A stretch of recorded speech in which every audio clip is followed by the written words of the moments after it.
करके शुरू होता है। सुनने के बाद देखने की चाह होती है, देखने के बाद पाने की चाह होती है, पाने के बाद प्रयोग करने की चाह हो जाती है और प्रयोग करने के बाद उसमें आसक्ति हो जाती है।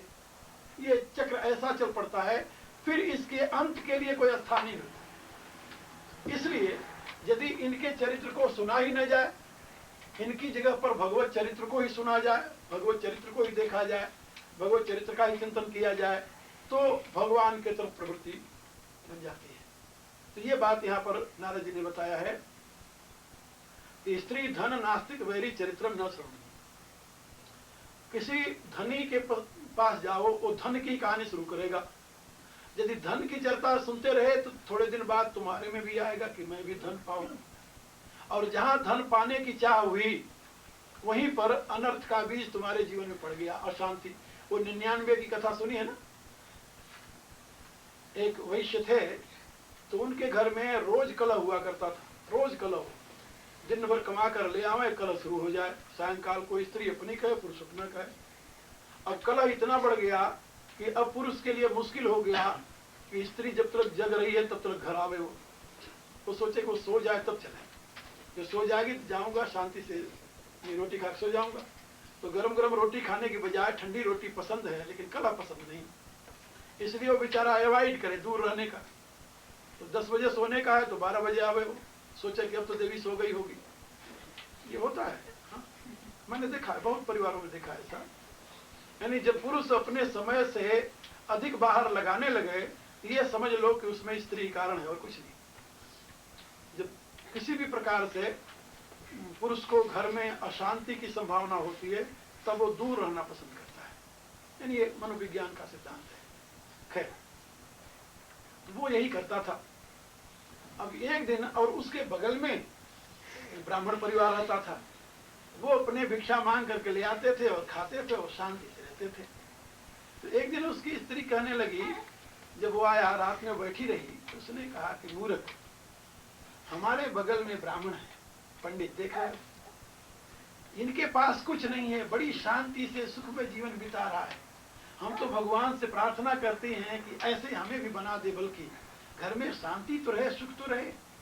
तुम्हें धन धन धन धन इसके सिवा और भी कुछ सूझता है? लेकिन वहां तो भूत सवार था। उसने कहा, अरे पगली, ये बेचारे अभी 99 का फेर जानते नहीं। तो कहा, नहीं जानते तो अच्छा कोई नहीं, हम इनकी शांति का मजा दिखाते हैं तुम्हें। उसने क्या किया, 99 रुपए की थैली, चांदी वाले रुपए, नोट नहीं, उन दिनों चांदी वाले रुपए होते थे, तो 99 रुपए की एक थैली ले जा करके उसके घर में डाल दी। और ब्राह्मणी जो थी उसके हाथ में 99 रुपए लग गए। देखा कहीं से मिल गए, भगवान ने दिया, छप्पर फाड़ कर दिया होगा। तो उसने गिना तो ये 99 थे, 99 उसने सोचा कि 100 बनने चाहिए। अब 99 का 100 बनाने के लिए ब्राह्मण जब सायंकाल को मांग करके भिक्षा आया, तो अब दूसरा कोई साधन था नहीं, तो उसमें से कुछ अन्न निकाल कर उसने बचाकर बगल रख दिया। अब आजकल तो यानी 1 रुपए का मुश्किल से आधा सेर अन्न हो जाता है, तो 5-7 दिन की भिक्षा में पूरा हो जाता।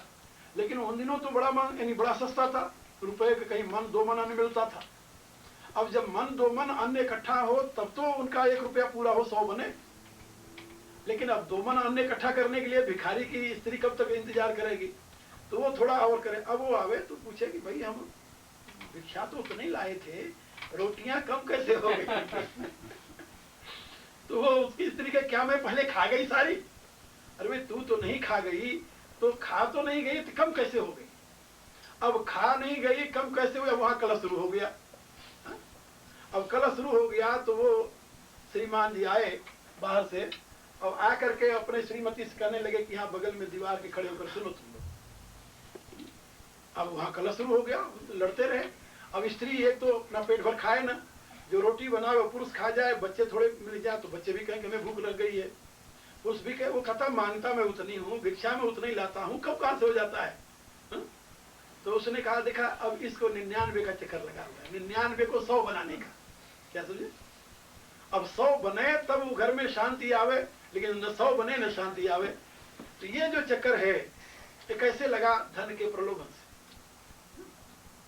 इसलिए यहाँ शास्त्रकार ने बताया कि न तो स्त्री के चरित्र को सुनो, न तो धनी के चरित्र को सुनो, दोनों के चरित्र को मत सुनो, उससे लोभ बढ़ेगा। हमारे गुरुदेव जब हम प्रचार में चले तो उन्होंने मुझे से एक बात कही, कहा कभी किसी मठाधीश के पास नहीं जाना और वहां नहीं रहना।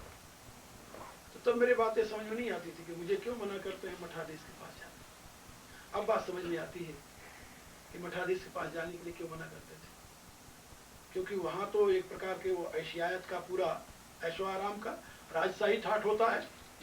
मठाधीश है तो वो चौकी बनी हुई सोने के उस पर बैठ रहा है, ये हो रहा है, कोई आ रहे हैं, समय लो तो आओ मिलो, ये दुनिया भर के पाखंड देखा होगा भारत में बहुत चलता है, ये मंडलेश्वर है, महामंडलेश्वर है, ये पता है क्या क्या।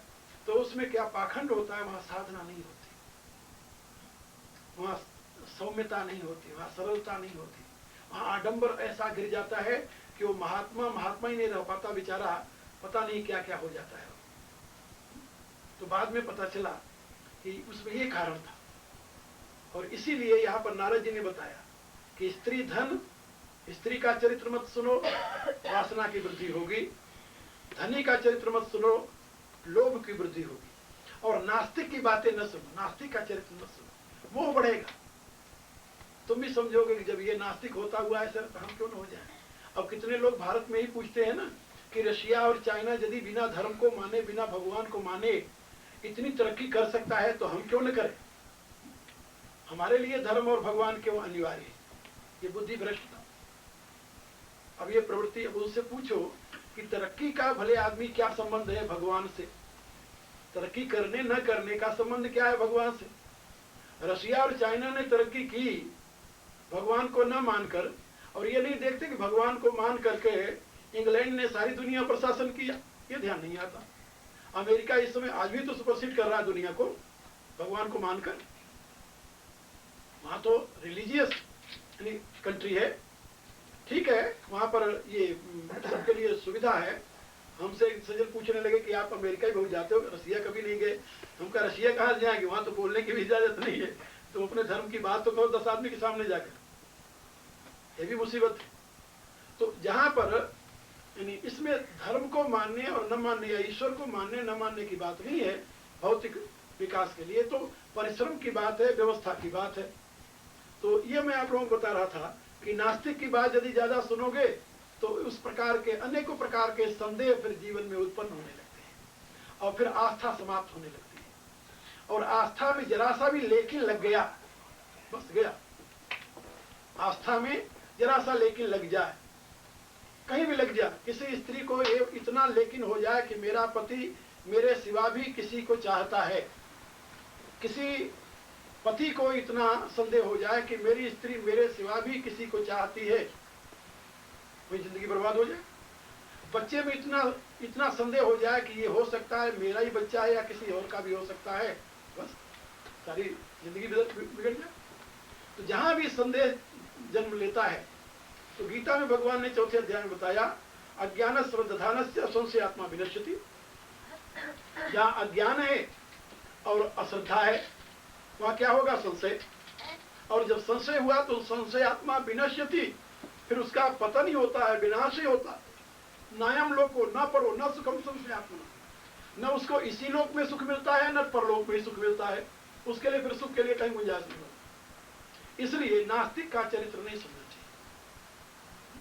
तो स्त्री धन नास्तिक और वैरी का चरित्र नहीं सुनना चाहिए, शत्रु का चरित्र नहीं सुनना चाहिए। शत्रु के चरित्र सुनने से क्रोध उत्पन्न होता है, जिससे तुम्हारी दुश्मनी हो या जिसके प्रति तुम्हारे हृदय में ईर्ष्या हो, कुछ भी हो, ऐसे व्यक्ति की विशेषता जब सुनोगे तो क्या होगा, तुम जलोगे, कुढ़न होगी, संताप होगा, अंदर जलन होगी, क्रोध आएगा। तो ऐसी स्थिति में अच्छा यही है कि उसको न सुनो। तो ये बिल्कुल मनोवैज्ञानिक ट्रीटमेंट है कि स्त्री धन नास्तिक वैरी चरित्रम न श्रोणीयम, इनके विषय में तुम सुनो ही नहीं। इनके बदले में भगवान के चरित्र को सुनो, संत के चरित्र को सुनो, और जब संत के चरित्र विरक्त के चरित्र को सुनो, धनी की बजाय विरक्त के चरित्र को सुनो, स्त्री की बजाय भगवान के चरित्र को सुनो, नास्तिक की बजाय आस्तिक के चरित्र को सुनो, और शत्रु के बजाय मित्र के चरित्र को सुनो। किसका? जो दूसरा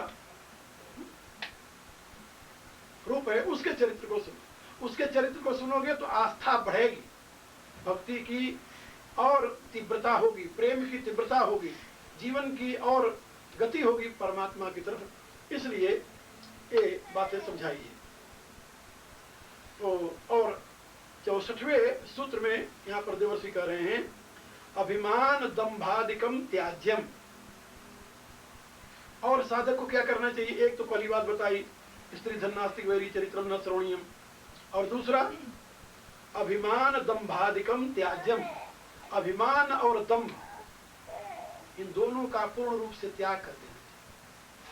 संत कौन है? कहा जो सरल चित है।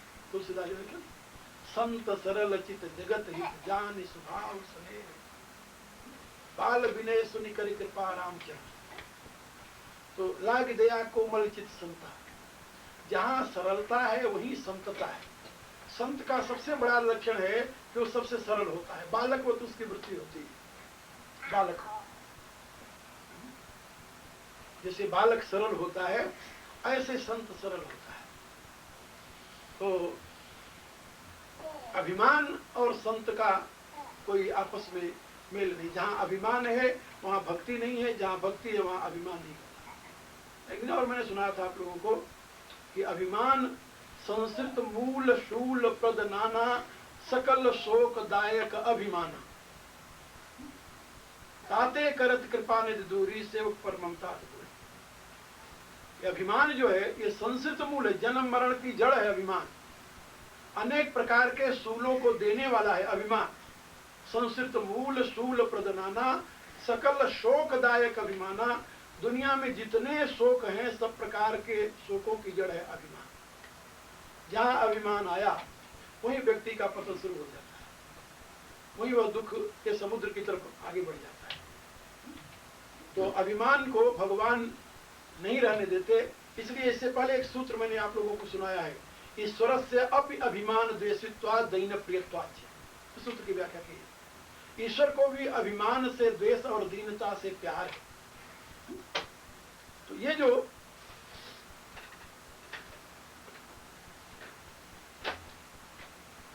जीवन में अभिमान नहीं होगा तो क्या होगी? रिजुता। रिजुता माने सरलता, बिल्कुल सरलता। बच्चे ऐसी वृत्ति। वहां पर मैं एक संत से मिलने गया अहमदाबाद में, 70 की बात है। उनके विषय में मैं बहुत सुना था और भारत के माने हुए विद्वानों में एक, उनका नाम था स्वामी भगवताचार्य। बहुत ही महान विद्वान थे और उनकी विद्या के विषय में यहाँ मैं कई बार आप लोगों को बता चुका हूँ, पहले भी चर्चा आई है उनकी, जो कि करीब 22 या 23 भाषाओं के पंडित थे और 3-4 भाषा में एक साथ लिखते थे कि पाँव के अंगूठों में कलम पकड़ करके और दोनों हाथों में कलम पकड़ करके ऐसे लिखते थे। यानी इतना उनका विकसित ब्रेन था स्वामी भगवताचार्य। और वैष्णव संप्रदाय के संत थे, रामानंद संप्रदाय के, बहुत ही महान। उनके विषय मैंने बहुत सुना था। तो मैं उनके दर्शन करने के लिए अहमदाबाद गया और मेरे एक शिष्य थे साथ में सजान जी। हम दोनों जब वहाँ गए तो जिस सेट के यहाँ मैं ठहरा था अपनी गाड़ी से ले गया। वहाँ उनके एक मकान था, किसी उनके शिष्य ने दिया था, उसी में रहा करते थे। तो घंटी बजाए तो एक माँ निकली अंदर से, तो उसने जाकर कहा कि स्वामी जी कोई संत आए हैं। उस समय उनकी आयु रही होगी करीब 70 में 95 वर्ष की। 95 वर्ष की थी। उन्होंने 101 वर्ष की आयु में शरीर छोड़ा। तो उन्होंने सुना तो स्वयं उठ करके, अच्छा मैं चल रहा हूँ। उसने कहा ले आओ। नहीं, मैं चल रहा हूँ, मैं सुन रहा था। उठ करके वो स्वयं आए बाहर और देखे तो प्रणाम किए झुक करके। पहले तो मैं पहचाना नहीं कि यही वो संत हो सकते, लेकिन वृद्ध थे तो हमने सोचा कि शायद। तो हम कहा कि स्वामी भगवताचार्य जी महाराज। तो तो उन्होंने कहा कि हाँ, इस शरीर को ही करते हैं। मैं उनके चरण पकड़ने लगा तो पकड़ करके हृदय से लगा दिया। हमें इतना आनंद आया उनसे मिल करके। ले गए अपने आसन जो था, बैठे बैठे हुए तो नीचे बिछा करके, तो मुझे उस पर बैठाने लगे। हम कहा नहीं भगवान, मैं तो आपके, ना ना ऐसा नहीं हो सकता। वेद कहता है अतिथि देवो भव, और अतिथि और फिर संत। अरे हम कहा मैं तो आपका बच्चा हूं, संत कोई बच्चा नहीं होता, संत भगवंत अंतर निरंतर नहीं। आप देखिए वहां बैठे, फिर मैंने कहा अच्छा आप बैठ जाइए, मैं बगल में बैठ जाऊंगा। बैठ गए, फिर उनसे बातचीत करने लगा। तो बहुत विषयों में मैंने उनसे प्रश्न उत्तर किए, और वो विद्या के एक प्रकार से समुद्र थे, ऐसे समझ। तो आखिर में मैंने उनसे एक बात पूछी। जो मेरे दर्शन शास्त्र के आचार्य थे, जिससे मैंने दर्शन शास्त्र की शिक्षा ग्रहण की थी, वो थे सार्वभौम वासुदेवाचार्य, बनारस में रहते थे, रामानंद मठ। बाद में वहां पर विद्यालय को थे, आचार्य थे। वो भी वैष्णव संप्रदाय के माने हुए विद्वान थे, इसलिए उनकी उपाधि थी सार्वभौम। तो उनसे शास्त्रार्थ हुई, और शास्त्रार्थ में वो भगवताचार्य जी विजयी हुए और वासुदेवाचार्य जी हार गए। तो मैंने उनसे ये प्रश्न किया, कहा कि भगवान, मैंने सुना है कि आपका और सार्वभौम जी का शास्त्रार्थ हुआ था। तो उन्होंने कहा उसमें मैंने सुना कि वो आपसे पराजित हो गए थे। कितना कहा तो रोने लगे। बोले नहीं, उसमें पराजित होने वाली बात नहीं है। उसमें हम कहा कि आखिर बात क्या थी कि वो आप उनको पराजित कर सकते। उन्होंने कहा कि नहीं, उसमें पराजय की बात नहीं थी, बात उसमें संप्रदाय की थी, और संप्रदाय के लिए मैंने झूठ बोला। आपने झूठ बोला? बोले हम कहा भगवान आप कैसे झूठ बोल सकते हो? बोले नहीं, ये मैंने किया, और जिसके नाते उनको पराजित होना पड़ा। तो मैंने पूछा आपने झूठ क्या बोला? आखिर तो शास्त्रार्थ में तो था नहीं, मैंने सुना था।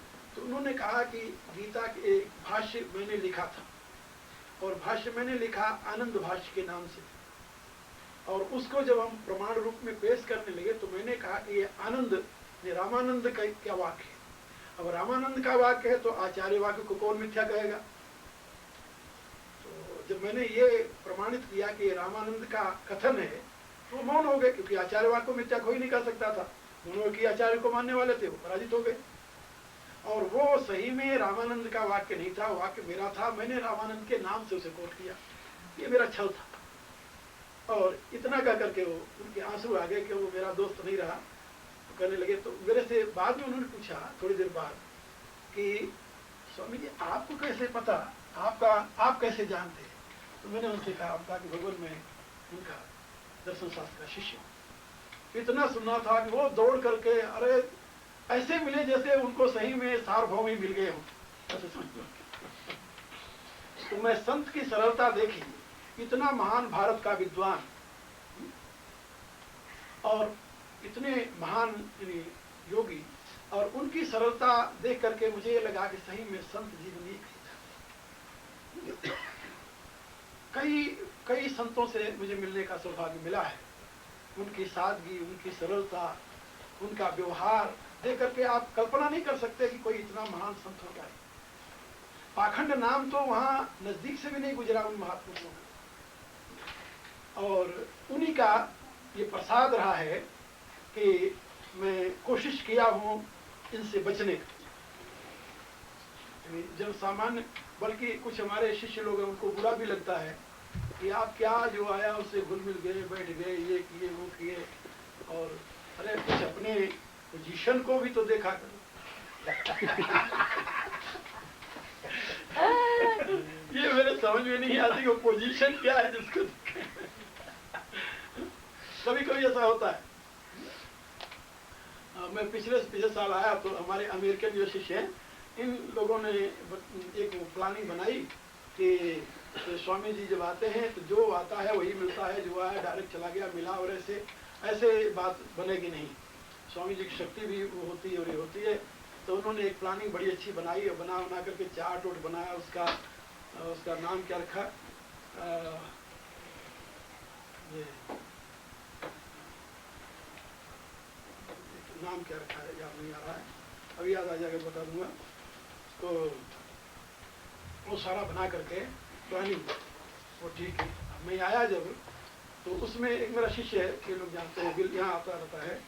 तो उसने कहा कि भाई आप लोग ये बना तो रहे हो, लेकिन मुझे विश्वास नहीं है कि गुरुजी इसको एक्सेप्ट करेंगे। क्यों नहीं करेंगे? हम लोग कहेंगे, उनको अभी अमेरिकन यानी ढंग का पता नहीं है, तो जब अमेरिकन ढंग वो समझेंगे तो एक्सेप्ट करेंगे, नहीं तो इस मैसेज को हम फैला ही नहीं सकते। अच्छा, वो लोग वो थे कि जो पहले कभी महर्षि के साथ थे, और महर्षि के इस प्रचार में उनका बड़ा योगदान था। उनके होते तो वो प्रोग्रामिंग क्या कहते हैं उसे, तो वो सारा वो बना करके उन्होंने किया।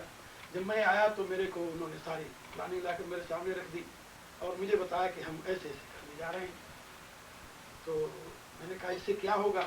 कहा इससे आपका, ये अखबार वाले भी आएंगे और वैसे भी आते हैं वैसे, इन आएंगे और फिर आपका ये एडवर्टाइजमेंट होगा और ये ऐसे हो जाएगा ऐसे हो जाएगा।